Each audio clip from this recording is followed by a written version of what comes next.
Hi everybody, welcome to another Taubmans live colour advice session. My name is Fiona, I'm the Taubmans colour specialist, and we are here this evening to talk all things colour. It's fantastic to be back for another Thursday evening, and it's fantastic that you can join us. So I'm going to let you know, for those of you that are joining us for the very first time, welcome, and for those that are our regular viewers, it's fantastic to have you back. So for our newbies, I'll let you know how the session runs. So for the first half an hour, I will be in front of the camera streaming live, and it is a fantastic opportunity for you to put any questions that you do have into the feed. Once we conclude streaming, so after half an hour, I will still be here, but not in front of the camera. I'll be sitting behind the computer answering further questions, and that is then a fantastic time for you to pop any images or photos that you would like some advice with into the feed then. But as I said, we're here to talk about, we're talking Taubmans, and we're here to talk all about our fantastic portfolio of products that we have designed to protect and beautify your space. Along with, if you're wanting some advice on projects, we're here to help you. And to guide you, and we're also here to talk about some wonderful colours that we have available to help you to beautify your space. So as we do each and every Thursday when we're live, we look sort of at all of our social media channels, and we're asked a lot of questions each and every week regarding colours, projects, products, etc. So we like to keep it real, and we like to bring to life questions that we're frequently asked. So I do have quite a few questions here, which I'll go through and answer. But as I said, look, it's a great opportunity for our viewers to ask you questions. So if you do have anything, pop it into the feed, and I'll certainly do my best to help you with whatever you're wanting some advice on in regards to products, projects, and colour. So hi Rebecca, you're joining us. Thank you for joining us this evening. If you've got a question, pop it into the feed and I'll be very happy to help you. So we have had a lot of questions coming in asking about one of the latest trends, which is what is called colour drenching. Now you've probably heard a little bit about this. You can Google it. You can certainly educate yourself more about what it is, but I'm going to talk about it tonight in a nutshell. So colour drenching is using pretty much one colour on all of the surfaces of a room.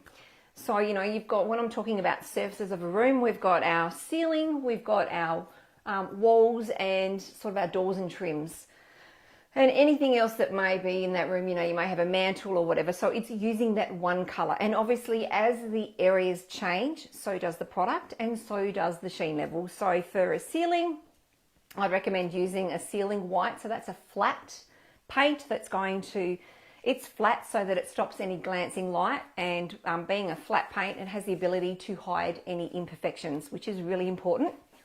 And then for your walls, I would use something like our Taubmans Endure in a low sheen or a matte. That's entirely up to you.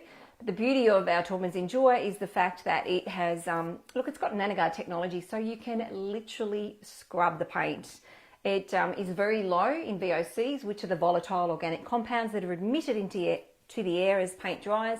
It also has bacteria shield, so mold inhibitors within the paint, and it's also been endorsed by Sensitive Choice. So for anybody that suffers from asthma or any allergies, look, you're very safe to use this product. So, and then going on to our doors and trims, you're going to want something that's very hard wearing, because our doors and trims tend to get a good knock. So using something like a water-based enamel, and if we're doing a colour drenching, you want the colour on your trims and your doors to stay the same as your walls. So it's really important to ensure using a water-based enamel. The reason I recommend that is it's going to stay white, so it's non-yellowing. And again, you've got, minimal smell, so low VOCs. It's fantastic. And so colour drenching, it can be anything from, you can use dark colours, you can use mid-tone colours, or you can even use white. So if you've got a small space, I would recommend using perhaps a white that's going to, using it on your ceilings, walls, doors and trims, and it's going to create the illusion of more space. And so do cooler toned colors as well. They can create the illusion of more space. So using those soft blues, soft greens, or even going into a little bit more depth within the greens, etc. as well. So they're the types of colors. Obviously, if you're doing a wonderful, let's say you're creating a theatre space, and you're wanting to get that cocooning effect, using something that's a little bit warmer. So you can try some beautiful, I'm even thinking of like soft blush tones or colors that sit on the edge of not quite being pink or beige. They're very much on trend at the moment and they look fantastic. I mean, even we're starting to see, we've been seeing this for a little while now, those tones that are very reminiscent of, say, spice. So I'm talking about things like nutmeg, etc. Using something like that, again, in a living sort of area, a theatre space, etc., creates that cocooning sort of feeling. It's very nurturing, if you like, very comforting. So they're the types of colours that you could use to create that space and bring to life your own colour drenching. So colour blocking, yes, Natasha. Hi, Natasha. Thank you very much for joining us. Look, colour blocking, colour drenching, same sort of thing. So it's using that one colour sort of on all areas again. So yeah, that's probably, it is. They're very much colour drenching, colour blocking. And also too, thank you, Sophia, for joining us this evening. So yeah, using dark colours in a small space, what kinds of colour schemes would you suggest? So kind of just as I've just touched on then. So look, if you're wanting to paint if you're wanting to go darker and paint and do colour drenching, I would recommend, I probably wouldn't go too dark if you're wanting to make the space feel bigger. But again, it depends on what your room or what the purpose of your space is. You can certainly look to, as I've mentioned before, using those dark, nurturing sort of tones, going into those nutmeg, cinnamon tones look fantastic. Or again, if your space is small and if it doesn't get a lot of light, using tones like, as I just mentioned as well, those blush tones, the ones that sit sort of on that edge of not quite being pink, not quite being beige, but sort of sitting in between, look fantastic. So if you have a play around with those, look, we do have our, and I think I've brought this up quite a few times, our latest 2024 colour forecast, and that has some fantastic colours in here, and colours that are very reminiscent of what I've just mentioned as well. And you can sort of see down the bottom along there, all the colours are displayed in each collection that forms equilibrium. You can see them here. And for a powder room, you're saying, Sophia, you know what? I would send you, there's a fantastic collection out of our forecast called Composure. And they're the types of colours that are sitting down here that I'd say have a look at. And in particular, some beautiful tones here. We've got creamy chocolate. And then you've got spice beige. I think something like that could look fantastic. And you can kind of see where are we? I'm always back to front when I'm holding something and looking at all these screens. So here's your creamy chocolate sort of featuring on here. Remember, this is printed colour. I always recommend grabbing yourself a sample pot. It's going to show you the true accuracy of the colour. Getting yourself a sample pot. When you're grabbing, say you're going into a Bunnings or your local hardware store, our paint generally comes on pallets, and in between each layer of paint is what we call pallet liners, so large pieces of cardboard. And you're going to want to have 1 metre by 1 metre square, and that way you get to really see the true effect of the colour. And I would recommend, so as I said, grab a pallet liner, cut yourself a 1 metre by 1 metre square piece of cardboard, grab your sample pot, and I would paint out 3 coats of your sample pot on the cardboard. Now, generally, if I was talking about Endure or something like that, that's a 2-coat system. But because we're going to use cardboard, I would use that first coat as an undercoat. So let's say it's creating the 3 coats, an undercoat and 2 top coats. Excuse me. That's going to ensure that you've got adequate coverage with your colour, and so you can really see the true depth of your colour. Then what I suggest is that there's 2 areas in the home or in your room to test your colour. So, and everyone that's watching, that watches regularly, knows exactly what I'm about to say. So here's your wall, here's your floor. You're going to put your dry sample up against the wall there, sort of sitting on the floor. And that way you can see how it's going to perform with the other elements that are existing in your space, whether it be you've got timber flooring that's quite warm, whether it be, you know, the color of your lounge, and I use this analogy all the time. If you do have a red leather lounge, I'm reading something coming up on the screen as well, a red leather lounge, that could influence your color. So testing it there, but also then in the reverse, so here's your wall, here's your ceiling, you're going to pop your painted sample up against the ceiling here, and then having a look and seeing how it performs in natural light, but also of an evening under your artificial lighting. So that way you're going to see how the color is going to work within your space, and, you know, looking at a couple of areas, but paying attention to how it performs under artificial lighting, natural lighting, and with the other elements that exist within your space. Really important, because those sorts of things can change the look of your color. And I always recommend doing that so you get a really well-educated look at how your color is going to work for you. So that's my advice. It works a treat. Give it a good test. Try the colors in those two spots, and you'll really be able to see how the color is going to work. Okay, so thank you. I hope that helps. Okay. Okay, hi Nat. Thanks very much for joining us this evening. So you're saying that you're painting the whole inside of a house. Help, okay, we'll do our best. Okay, the house is a 1950s farmhouse. It's still a working farmhouse. Fantastic. It needs a palette that pays tribute to the history but is still modern. I also have 4 girls' bedrooms to do.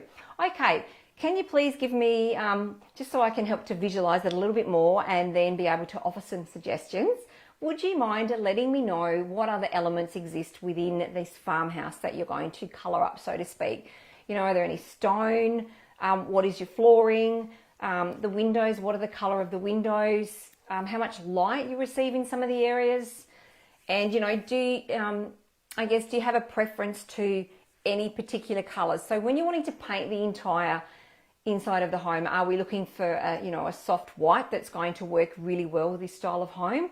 And then for the girls' bedrooms, are you looking to paint all walls in a particular colour? Are you looking for feature walls? If you can just give me a little bit more information, I can start to think about how I can help you.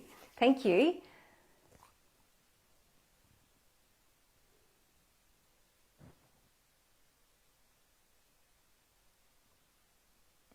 Hi Aisha, so a suggestion rather than a question. So you have spent a lot on sample pots when all you need are a few brush strokes worth to test that colour.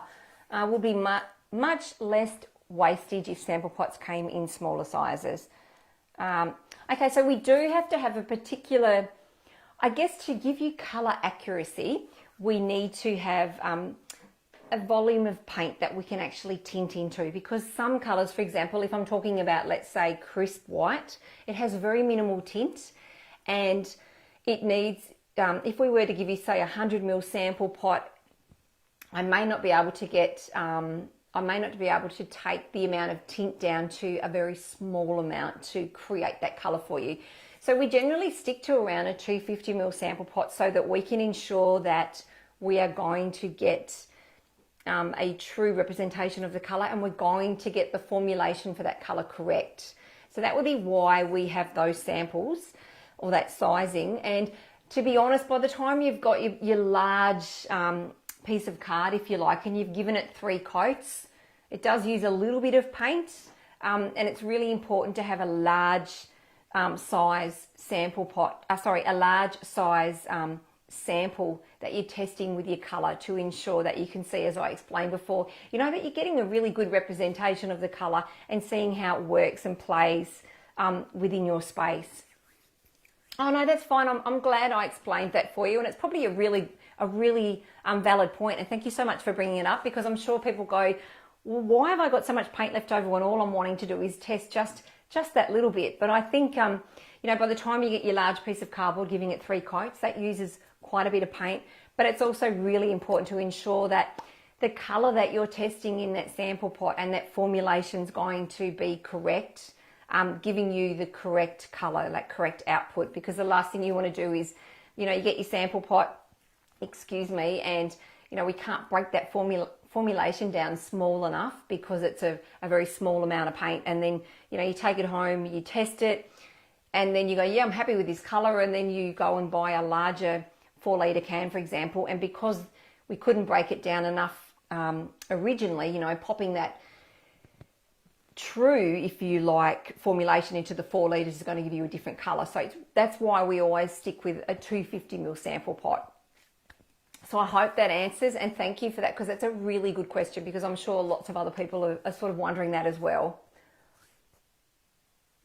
Hi Sophia. So yes, I would recommend using black for a small ceiling area. I think black looks fantastic, and I actually saw an image just the other day of a raked ceiling in a small room where they had used black on the ceiling and then a softer, warmer white on the walls, and it looked spot on.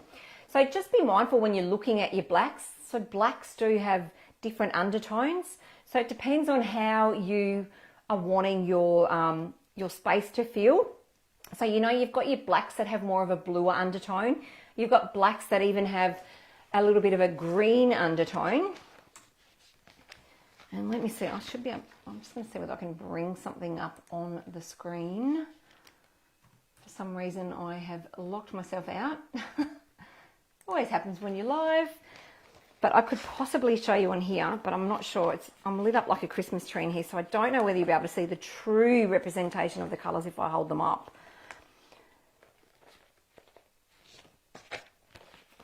But so if I were to, like, Trendy's a beautiful black, and it's a lovely, I suppose you could say, it's a true black, if you like. And then there's another fantastic black called Black Night, which has more of a green undertone. Casino tends to have a slightly more, believe it or not, a little bit of more of a warmer, so a brown undertone. And then Black Pearl tends to have more of a slightly blue undertone. So I'm going to try and hold this up. I don't know how much success I'm going to have or how much you're going to be able to see here. But let's hope it works. All right. Hopefully. Maybe not. We'll give it a whirl. Yeah, no, they all look black. Oh, actually, I can see that this one here looks a little bit different, but I think the rest, yeah, it's going to defeat the purpose. What I'll do is, at the end, when we finish streaming, I'll pop a link in our chat to all of these blacks that I'm mentioning so that you can have a look at them, because it's amazing how they do change. And now the secret when you're looking at blacks is, so normally, like you've heard me talk about whites before, and I always say, look, go armed when you're going on your journey and you're looking for that perfect white. When you hit the color wall, grab yourself what's called a brilliant white color chip, because our paints start out as a brilliant white base. So it's a beautiful bright white. It contains a lot of titanium dioxide, which makes it really, really white. And from that, we add tint from a formulation to create the colors. So when you go into the hardware store and you're looking at a brilliant white chip, grab it, then you can start to pop the other whites up against it. Now, holding it up against a white is going to allow the undertone of the color to come to life. So by that I mean, when we talk about whites, we've got whites that have a warm undertone, which is more of a creamy tone. You've got whites that have a cooler undertone, which is more of a sort of a bluey undertone, if you like. And then you've got whites that sit within that neutral space. And they can sort of vary from a green going into a green-grey sort of beige undertone, so quite neutral. So by holding it up against a white colour chip, you can see that undertone come to life. I don't recommend putting all your whites together because it becomes a bit blurry. But individually against that white, you can look and go, oh, yeah, that looks like it's got more blue. Okay, I can see what Fiona on live chat's been talking about. I can see that's got that cream undertone. Like, you can see how it works. With your blacks, different story. So what I do recommend is when you get your blacks, putting them against each other, and then you can really see that undertone come to life. So by putting, Casino, Trendy, and I think I talked about Black Night or something, together, you can see that, you know, one has more of a green undertone, one has a slight more of a blue undertone, and one looks like a true black. So that's the secret when you're shopping for a black. But yeah, so black's not just black. They do have different undertones. So really important to ensure that you look at that. And especially if you're pairing it back with a white or some form of a neutral, it's great that those undertones work together really, really well. I hope that helps. Okay, what else do I have here?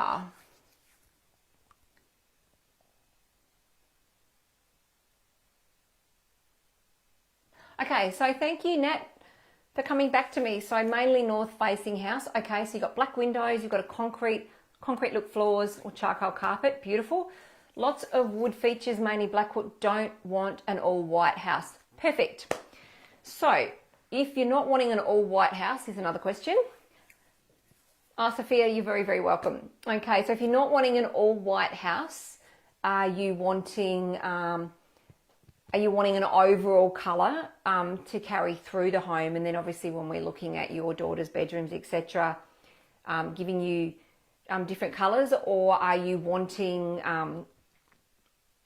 different colours for every room? Like, I just want a little bit more information, if you don't mind. Sorry, lots of questions, but I just want to make sure I give you what you need. Come back to me and I will start to work some magic. Okay, hi Lisa, thank you very much for joining us this evening. Is Polar Mist a cool colour? Now, I should know what Polar Mist is. Let me just have a look at my fan deck and see if I can find it for you, and then I can let you know.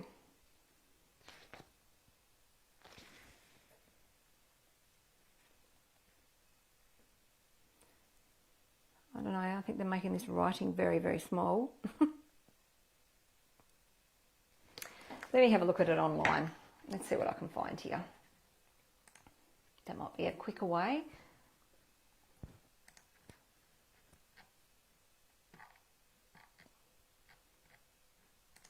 It might be a new housing colour, I'm thinking. So let's see what I can find. Yeah, it is a new housing. That's why I couldn't find it. Let me just grab the brochure. Here we go. Let's have a look. Oh yes, here we go. So, second colour down here for those looking at home wondering what I am talking about. So, is it a cool colour? Yeah, it is. Actually, I would say that it tends to play more in that cool space.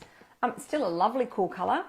But yes, it's definitely cooler. And, you know, if you've got north-facing rooms that are drenched in sun, fantastic. It's always great when you're using cooler colours in a home. Work really, really well in areas that are very well lit with natural light, so a lot of sun. And then if you're taking it into, well, they say, but it's, look, I'm a lover of using one colour throughout the house, as in if I'm going to paint, you know, a very soft white neutral.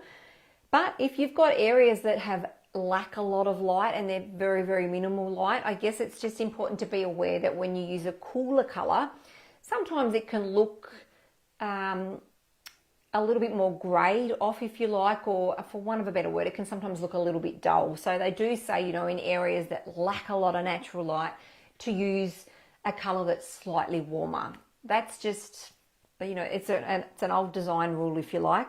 However, I think that even if you do use, if you were to use Polar Mist in an area that lacked a lot of natural light, you can combat that with the things that you pop into that space as well. But look, it's a fantastic colour. So if you're looking at those, just so I can show you, so your cooler colours tend to work more on this page. And then as you're going into here, you're starting to warm up and then going into more neutral tones and then going into warmer sort of tones. That's how this custom colour card sort of works. I hope that helps. Okay, so what is a good... Okay, hi Sophia, thank you. So what is a good external colour that is not so glary on a weatherboard and light grey Colorbond roof? So you've got a light grey Colorbond roof, I'm presuming. So do you have something like, are we talking something like, do you have shale grey for a light grey? If you've got something like a light grey roof, colorbond roof, something like shale grey, and you're wanting something that is not too glary, what's the overall aesthetic that we're trying to create? Are we looking for something that's kind of coastal? Are you wanting that nice sort of white look? Are you looking for a Hampton sort of look? I'd go for the rule of thumb when colours are put outside, generally, okay, thanks Sophia. So we're working with shale grey, I'll have a look. When you put, let's say a white, or when you put, look, pretty much any light sort of colour outside, I use this terminology a lot, the colour tends to bleach out from the sun. So that doesn't mean that the colour, you know, that the paint's going light or anything like that. That's not what I mean. It means that because the sun's hitting that colour will appear a lot lighter. And then you can, if it's too light to begin with, you can end up with what we're talking about, glare, and then you can end up with, you know, you're walking outside and it's 7 o'clock in the morning when you're going to sit outside and have that cup of tea. You need your sunglasses on because you just can't look at it. And I originally lived on the Sunshine Coast, and I used to walk a strip of a morning with my dogs, and there were probably about 10 different shades of white that all had quite a soft blue undertone, so they were really, really glary.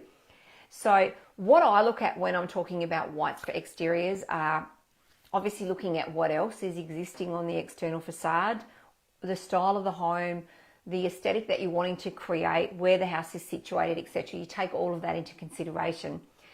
The other thing, when I'm looking at light colours for external purposes, I reference what's called the LRV, which is the light reflectance value. All colours have an LRV, and so if you're looking for whites, this is just a tip, or light sort of neutral colours, if you look at the LRV, look at something that sits around about 65 to 75. That's a really good safe space. It's still going to give you that light look. And if you're familiar with a colour called Surf Mist, which is, it's the #1 white that's being used externally, that sits at around about 67. So it's quite a light colour. It's a very light colour actually. And when it's on an external facade, it appears white. So if you sit within the LRV, or, you know, if you're Googling and you're looking for colours, hop onto our website, which is www.taubmans.com.au, and you can look at our colours. You can search for the colours, use the search engine and or the search tool. And once the colour comes up, click on it and you can find all of the information around a colour. And it's a really great place to start your white journey, because whites aren't just whites, and whites can, if they're placed externally, if they don't have enough substance, if you like, they can look really glary. So I'm going straight to a colour here, which has an LRV of 67, which looks fantastic. So this is a colour here called Mount Everest. So I'm going to pop that up against the shale grey, which is the colour is just, so here's your shale grey here, and there is, oops, I'm going cack-handed here. And there is Mount Everest there. Now, they sit together really, really well. And I know that if you were to get yourself a sample pot of this colour and test it outside, it's going to look beautiful, and it's going to look very light, and it's going to have that Hampton sort of appeal, if you like. So that is a colour I would definitely have a look at, Sophia. So Mount Everest, so write that one down. Now, the other one you could also look at, which is another beautiful colour, and that's got an LRV of 70. Now, this colour is called Grey Matter. Again, it's a lovely, soft, neutral style white, and you can see that it's just above the shale grey. So here's your shale grey, there's Grey Matter. That works, again, extremely well, and that's going to play to that coastal Hampton sort of vibe. So that's another one, that's called Grey Matter. They're two beautiful colours that work really, really well. They'd probably be my top picks, to be honest. I mean, I can take you into a soft grey. You could go down, oh, that looks really nice as well, actually. But it's going to be a little bit darker. So you've got Lunar Rock that sits at 61, or Flint Smoke that sits at 57. So that's a little bit more intense, if you like. So that sits with, that's Lunar Rock. And then if I take it up one more, sorry, that was Flint Smoke. If I take it up one more, that's Lunar Rock there, and that sits really nicely again with Colorbond Shale Grey. So have a look at those. I can certainly, when I finish streaming, pop something into the feed for you if you would like to see the colours online. I'm happy to do that, because anyone else that's looking for a lovely soft sort of white to create that beautiful modern coastal Hamptons aesthetic, I think there's some really good colours there. So you know what, that concludes our session tonight. Wow, it's gone so quickly. Now, Nat, I know you've come back to me. Thank you very much. And what I'll do, Nat, is I'll take your questions offline. So don't go away. I won't be in front of the camera, but I will be behind the computer and still accessible if you like. So I'll answer all of your questions and give you some fantastic colours, and also give you some soft pastels as well. That sounds fantastic. And Sophia, I'll also give you green. I'll have a look and see what sort of green is going to work with that. Are you wanting, before I go off, are you wanting a darker or a lighter style green? Let me know and I'll pop something else into our questions, into our feed. So thank you very much, everybody, for joining us this evening. It's been fantastic. I appreciate all your questions. As I said, I will be, excuse me, sitting back for a further half an hour to continue answering questions. So do pop things into the feed, and have a fantastic week. Thanks for joining us. Stay safe, everybody. And as I always say, happy painting, and we'll see you again next week. Good night.